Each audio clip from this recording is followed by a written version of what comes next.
Hey, you guys.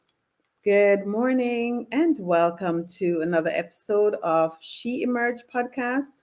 I am your host, Sophia. So, welcome again to this space. Today, I wanted to just highlight some of Virginia Satir's communication approach.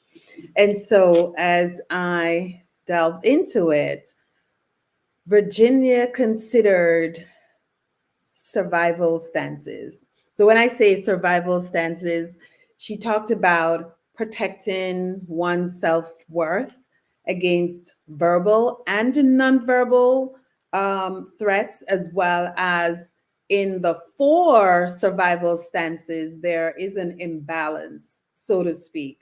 And so the fifth alternative is congruence, in which the person is equally able to acknowledge self, others, and context.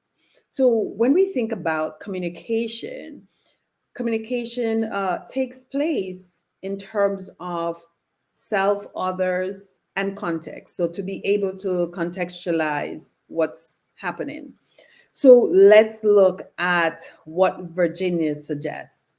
The placater, in terms of when we placate in our conversations, in our communication, we are pretty much disregarding our own feelings of worth, and then we hand that power over to someone else, right?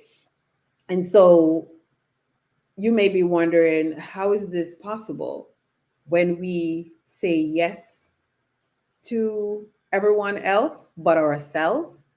We are not able to create a space for boundaries, right? So then, this is what Virginia is suggesting, that as a placater, in this stance, we say yes to everything. And so, to add a little bit more context to it, the other are acknowledged. And so, we deny ourselves. We are not acknowledging ourselves. And so, let's look at the blamer. When blaming, the blaming stance, a person often displays domineering, loud, right, in order to ward off, a perceived threat. So, self and context. You see the difference? Self and context are acknowledged, but others are not. When sculpting the blamer stance, the body is tight, right? And so if you would look at someone who is communicating, the body is tight with one hand on the hip, right? And the other outstretched, perhaps with the finger pointed at someone. So the super reasonable stance, this is where an individual assumes the super reasonable stance, and they're very rigid, devoid of feelings, yet they're viewed as logical or intellectual. So in this stance, only context is acknowledged. Self and others are not. In the super reasonable stance, the body is sculpted, immobile, with perhaps the arms, you know, at our sides or folded symmetrically. That's the super reasonable. So, what about the irrelevant? The irrelevant stance, however, is characteristics in terms of this reflects distracting behaviors, people who are embodying the irrelevant stance, according to Virginia. They're assuming that sometimes they're viewed as entertaining a little bit, but they can also have significant difficulty functioning relationally in work context.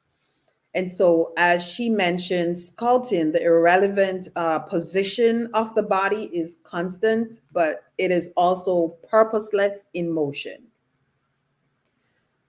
In terms of congruence, congruence is the fifth communication stance. This differs somewhat. in terms of it's reflecting the individual stance, that they're able to be able to communicate on a leveled field, so to speak, their words and their feelings match. So that's the identifying factor. When something is congruent, what we're saying, it matches with how we are feeling. So when congruently communicating, self, context, and others are acknowledged.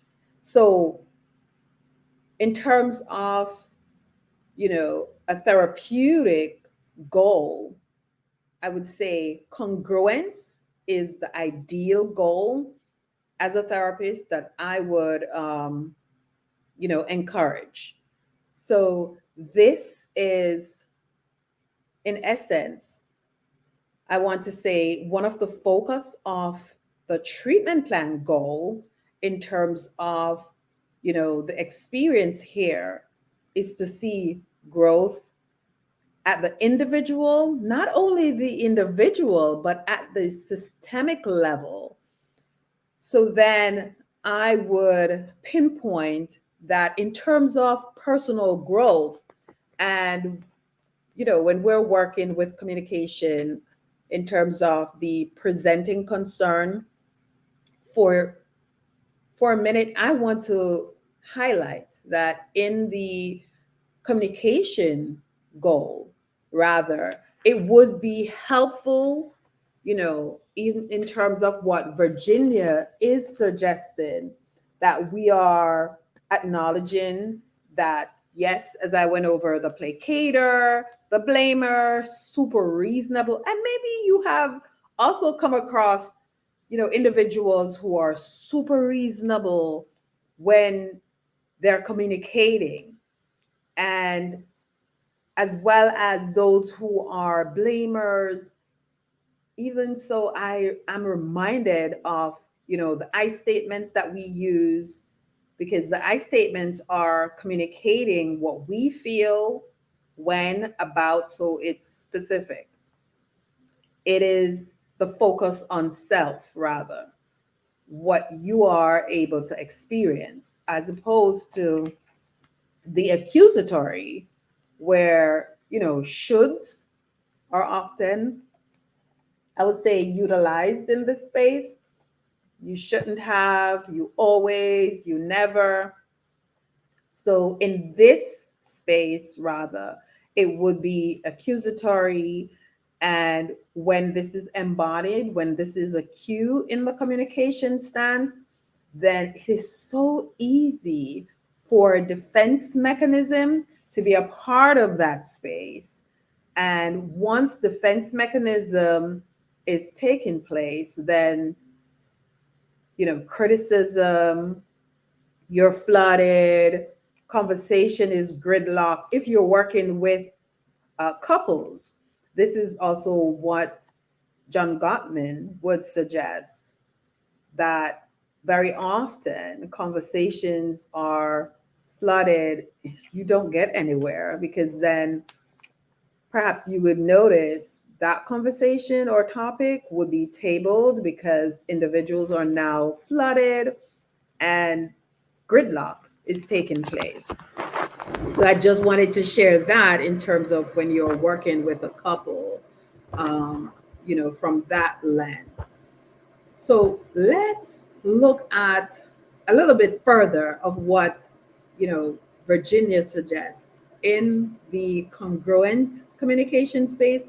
The first goal of Satir's communications approach is associated with becoming more aware then of the conflicting messages that are sent across the board. So each person, and perhaps you have noticed this as well, each person should be able to communicate congruently on what he or she hears, sees, feels, thinks about self as well as others, while you're in the presence of others. where does this connect in terms of, for example, self esteem? The second goal involves an individual's uniqueness. Each person would be addressed in terms of his or her uniqueness, so that the decisions that are made as you explore what the treatment plan goal looks like, whatever that presenting concern is, the treatment plan goal would align with the presenting concern. So, as a therapist, you'll be able to hold space for a client to be able to work towards growth. In essence, the third goal associated with open acknowledgement, according to Virginia, is recognizing the differences which are used in actualizing this individual's potential, right? So I absolutely love the way that, she highlighted in terms of the different communication stance. So let's imagine there is a client that comes to therapy, and this particular client is able to, you know, acknowledge, present on when they recognize the shift taking place and the difficulty in which they are, experiencing. And so as we assess, this assessment would, essentially involve communication patterns, communication stances, and how they're able to explore the presenting concern as it relates also to their family of origin issues. So we're also looking at, you know, how they see the shifts taking place. So Satir essentially pinpoints that the behavior reflects their experiences as well. And as this client would explore what this looks like, it would be important according to the technique. So instead of developing a set of technique, Satir suggests it's easy to learn about that, stance that have been taken and what that change would look like. So, to gain a sense of what techniques would be relevant, again, there's no one size that fits all. So, what is the role of the therapist in this space? The therapist is, you know, able to hold space. Not only that, this therapist's role is to assist facilitating the change according to Virginia Satir. One of the key components that I also like about Satir's approach is that when this presenting concern is, considered a part of the goal for this particular client, and they are, exploring what that looks like for them, the therapist approach is to be able to model congruent communication, right? So the therapist demonstrates what congruent communication looks like by speaking in the first person, by communicating and responding, as I mentioned earlier, the I messages, right? So the therapist must express thoughts and feelings directly while avoiding statements or anything that, the client feels or thinks. So the therapist position then is to be as congruent, as honest with this client, because why? He or she, as a therapist, is essentially modeling congruent communication, which should be evident at all times. So that congruency is, I would say, the hallmark to this kind of approach in terms of Satir's communication approach, right? And so maybe something that have been shared today resonates with you as you recognize one of these communication stances, whether it's the placater.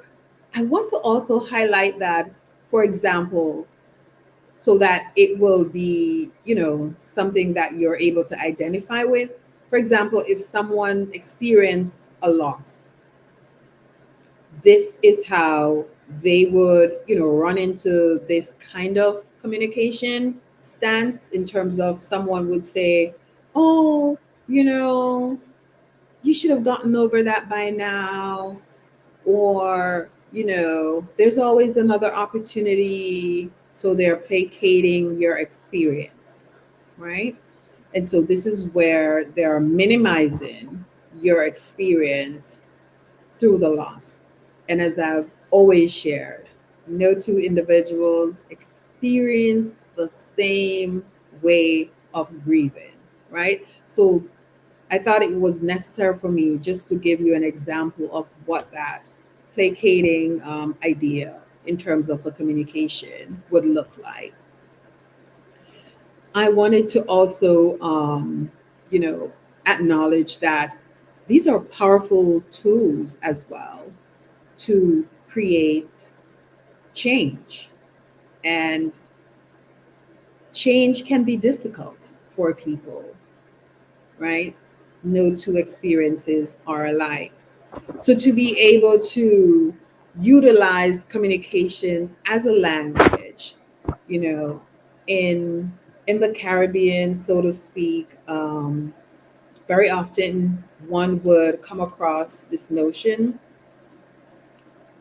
of someone saying, "Oh, sticks and stones could break my bones, but words, no, words have power, right?"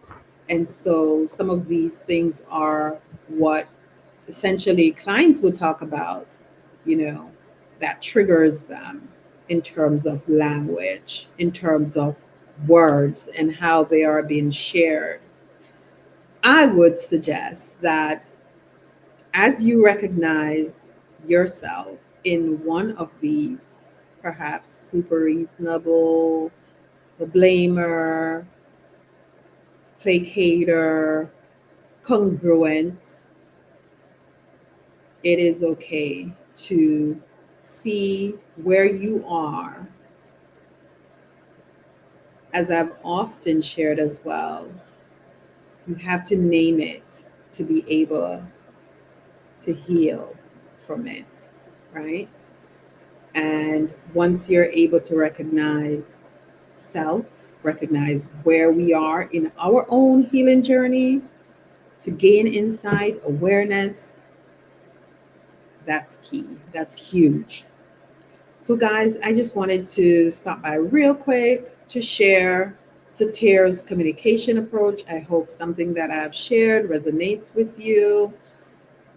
If you feel that someone else can benefit from this episode, by all means, go ahead. This episode may not be for everyone, and that's okay. But if you're able to pause and really listen to it, this episode in its entirety, I do appreciate that, as well as you being able to share, like, and subscribe if you have not already done so that you would be the first to be able to listen to this or watch this podcast wherever you are in your own spaces. So thanks again, and please do have a very good rest of your day. Until the next podcast, be well, be safe, and you take care as you emerge and as we heal together in this community. Take care, guys. All the best. Bye for now.